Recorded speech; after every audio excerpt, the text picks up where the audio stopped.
साल पहले इटली के एक जीनियस पेंटर ने एक ऐसी पेंटिंग बनाई थी जिस पेंटिंग का रहस्य आज भी ये दुनिया सुलझाने में लगी हुई है। और उस पेंटिंग का नाम है मोनालिसा। इस पेंटिंग के बारे में आपने भी जरूर सुना होगा, जिसको दुनिया की सबसे रहस्यमय पेंटिंग का दर्जा मिला हुआ है। इस पेंटिंग को बनाने वाले पेंटर थे लियोनार्डो दा विंची।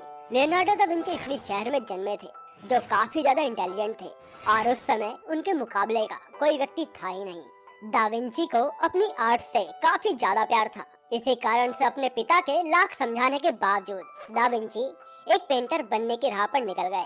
और एक दिन लियोनार्डो दा विंची ने एक ऐसी पेंटिंग बना डाली जिसके पीछे का रहस्य दुनिया आज भी खोज रही है। कहा जाता है कि दा विंची ने यह पेंटिंग एक व्यापारी की पत्नी को देखकर बनाई थी, और किसी का मानना है कि ये विंची की खुद की इमेजिनेशन है, क्योंकि मोनालिसा की आज तक कोई आइडेंटिटी नहीं मिली है। लियोनार्डो दा विंची की इस पेंटिंग में हर किसी को अलग अलग भाव नजर आते हैं। कभी तो ये पेंटिंग हंसती हुई नजर आती है, तो कभी उदास दिखती है। और इस बारे में शोधकर्ताओं का कहना है कि ये विंची की इमेजिनेशन और कला का नतीजा है, जिसके कारण कभी तो ये पेंटिंग मुस्कुराती हुई दिखती है तो कभी उदास। कई लोग पेंटिंग को देखकर नॉर्मल बताते हैं, तो कुछ लोग कहते हैं कि इस पेंटिंग में एक दुखी महिला है। लियोनार्डो दा विंची ने इस पेंटिंग में मोनालिसा के बालों को खुला रखा है और उसकी आंखें नम नजर आती हैं, जो हल्की सी मुस्कान लिए हुए है। मोनालिसा की पेंटिंग अलग अलग एंगल से देखने पर अलग अलग रूप की दिखाई देती है, जिसको देखकर अक्सर लोग चकरा जाते हैं। और बहुत कम लोग जानते हैं कि कुछ समय के लिए मोनालिसा की पेंटिंग को फ्रांस के एक म्यूजियम में रखा गया था, लेकिन ये पेंटिंग साल 2011 में चोरी हो गई थी। हालांकि कुछ समय बाद पेंटिंग को ढूंढ लिया गया। एक बार तो इस पेंटिंग को देखकर एक आदमी इतना ज्यादा बेचैन हो गया था कि उसने इस पेंटिंग पर पत्थर मार दिया था, जिसके कारण मोनालिसा के हाथ पर आज भी निशान है। और उस इंसिडेंट के बाद से पेंटिंग को बुलेट प्रूफ कैबिनेट में रखा गया था। मोनालिसा की पेंटिंग ध्यान से देखने पर आपको समझ आएगा कि मोनालिसा की पेंटिंग में आईब्रोज है ही नहीं, और इसी कारण से ये पेंटिंग अधूरी मानी जाती है। अब यहाँ पर एक सवाल है कि क्या ये पेंटिंग सचमुच अधूरी है, या दा विंची ने जानबूझकर इस पेंटिंग को ऐसा बनाया था?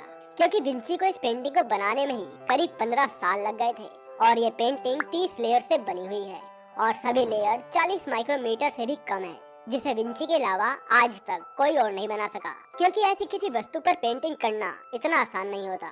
एक शोधकर्ता का कहना था कि इस पेंटिंग में मोनालिसा की आंख में कुछ लिखा हुआ है, और वो था द आंसर लाइज हियर, मतलब उत्तर यहाँ है। और इससे दा विंची क्या कहना चाहते थे इसे कोई समझ नहीं पाया, लेकिन एक वेबसाइट ने कुछ ऐसा रिवील किया जिसको देखकर हर कोई हैरान था।